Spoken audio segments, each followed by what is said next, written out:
Hello दोस्तों आज हम इस वीडियो में जानेंगे कि जो रबी की फसल में गेहूं की बुआई लेट होती है तो उसमें जब फ्लावरिंग होती है फ्लावरिंग के टाइम पर हीट स्ट्रेस की प्रॉब्लम देखने को मिलती है क्योंकि टेम्परेचर उस समय बढ़ जाता है। और इस समय जब व्हीट प्रोडक्शन स्टेट आते हैं उसमें यूपी सबसे ज़्यादा करता है, उसके बाद एमपी करता है, फिर हरियाणा पंजाब हरियाणा करता है, लेकिन प्रोडक्टिविटी के मामले में पंजाब रहता है। तो जब जब फ्लावरिंग होती है तो फ्लावरिंग के टाइम पर क्या होता है कि इसमें फोटोसिंथेसिस जब बनता है, वो जो फ्लैग लीफ रहती है, जो टोटल एरिया रहता है उसका 50 से 55% अकेले ये फ्लैग लीफ करती है। जो ऊपर वाली सबसे लास्ट में लीफ निकलती है वो सबसे चौड़ी रहती है, उसी को हम झंडा लीफ कहते हैं। तो जब हीट स्ट्रेस को कंट्रोल करने के लिए हमें क्या कहते हैं, फ्लावरिंग के टाइम पर पोटास जो रहता है, पोटास का बहुत बड़ा रोल रहता है। क्योंकि जो फ्लैग लीफ होती है, अगर इस पे ज़्यादा टेम्परेचर पड़ेगा तो ट्रांसपिरेशन ज़्यादा होगा, यहाँ से पानी जो है वाटर का लॉस ज़्यादा होगा। तो इसीलिए हमें पोटेशियम देना होता है जो हीट स्ट्रेस को कंट्रोल करता है। पोटेशियम देने के लिए हमें स्प्रे के फॉर्म में पोटास जो एमओपी आता है, म्यूरेट ऑफ पोटास आता है, पोटेशियम क्लोराइड आता है, या उसके साथ सल्फेट ऑफ पोटास भी रहता है।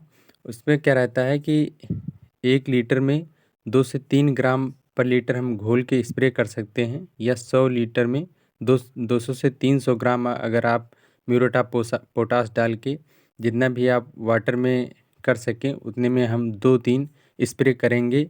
जब इस समय पर अगर फरवरी में, क्योंकि 20-25 फरवरी हो चुकी है, टेम्परेचर ज़्यादा बढ़ गया है, तो उस समय गेहूँ कम बढ़ेगा और जब बालियाँ होंगी वो भी छोटी छोटी रह जाएंगी। और जब दाने का मिल्किंग स्टेज आएगी तो दाना उसमें हल्का रहेगा और पतला बनेगा, जिससे जो प्रोडक्शन होगा व्हीट का वो कम हो जाएगा। इससे बचने के लिए हमें पोटास देना होगा। जब भी हम स्प्रे करेंगे तो हमें ध्यान रखना होगा कि बहुत तेज़ हवा ना चलती हो, जब हवा ना चल रही हो, और दूसरा जब ओस ख़त्म हो जाए, ओस ख़त्म हो जाए और बहुत ज़्यादा टेम्परेचर ना हो। जब बहुत ज़्यादा टेम्परेचर होगा, आप 2 बजे कर रहे हैं, तो उसमें जो स्टोमाटा होते हैं, जैसे रंध्र होते हैं, वो पत्तियों और ऊपर जो बाली यहाँ सब जगह होते हैं, तो वो बंद हो जाते हैं बहुत ज़्यादा टेम्परेचर में। तो उस समय हमें नहीं देना, जब ओस ख़त्म हो जाए उसके बाद हम स्प्रे करेंगे। स्प्रे कर देंगे। स्प्रे करने में इस समय थोड़ा बहुत तो लॉस हो सकता है क्योंकि आप बार बार निकलेंगे, लेकिन वो कहीं ज़्यादा अच्छा है दाने भरने के लिए। तो उसके लिए हमें स्प्रे करना चाहिए एमओपी का।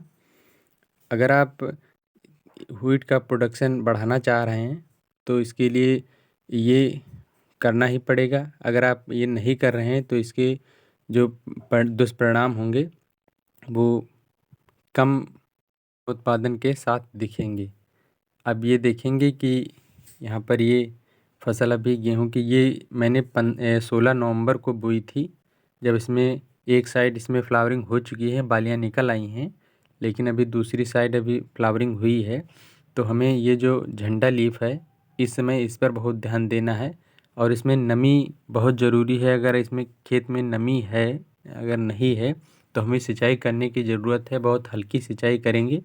अगर आप उस समय सिंचाई करें जब हवा नहीं चल रही हो, अगर हवा चलेगी तब आप सिंचाई कर देंगे तो इनकी जड़ें हिल जाएंगी, क्योंकि इस समय जब झंडा लीफ निकल आती है, ऊपर वाली पत्ती निकल आती है, उस समय जड़ों जड़ों का इतना बड़ा रोल नहीं रह जाता है। क्योंकि आप अगर नीचे कोई भी चीज़ देंगे तो इतनी जल्दी वो नहीं एब्जॉर्ब कर पाएगा जब तक आप स्प्रे नहीं करेंगे। जब जड़ों का इतना बड़ा रोल नहीं रह जाता है तो इसमें अगर आप पानी लगा देंगे तो जड़ें हिल जाती हैं, जड़ें हिल जाएंगी तो ये जो व्हीट का पौधा रहेगा ये सूख जाएगा।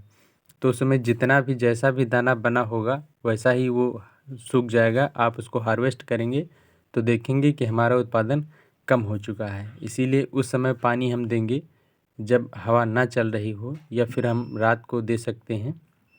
इससे क्या है कि पौधा हिलेगा नहीं और पौधा सूखेगा नहीं, आराम से पूरा जब उसकी लाइफ टाइम ख़त्म हो जाएगी तब तक वो चलेगा। अब ये देखेंगे कि यहाँ पर ये फ्लावरिंग चल तो रही है, लेकिन बहुत सी छोटी छोटी बालियाँ कुछ में आ रही हैं, कुछ में सही हैं। अब यहाँ ये है, एक इसका खरपतवार रहता है जिसको हम गुल्ली डंडा या फ्लेरिस माइनर भी बोल देते हैं। अगर इनको हम निकालेंगे, अगर इसको हम तोड़ेंगे तो आसानी से टूट जाता है, लेकिन अगर व्हीट के पौधे को हम पकड़ेंगे तो ये टूटेगा नहीं। इसको आसानी से हम देखकर पहचान सकते हैं और इसको यहाँ से हटा सकते हैं। अगर उनका कलर भी हम देखेंगे कि जो फ्लेरिस माइनर का रहता है, इसको लोकल एरिया में हम मामा भी बोल देते हैं। इनको पकड़ेंगे तो हल्का रेडिश कलर का इसमें रस जैसा निकलता है और ये हल्के कलर के इनकी लीफ होती है। उनको हम आराम से हटा सकते हैं। अभी से इस एरिया में देखेंगे कि यहाँ अलग अलग, अगर उस कोने में जाएंगे तो अभी फ्लावरिंग हो रही है और दूसरे सिरे में देखेंगे कि अभी फ्लावरिंग नहीं हुई है।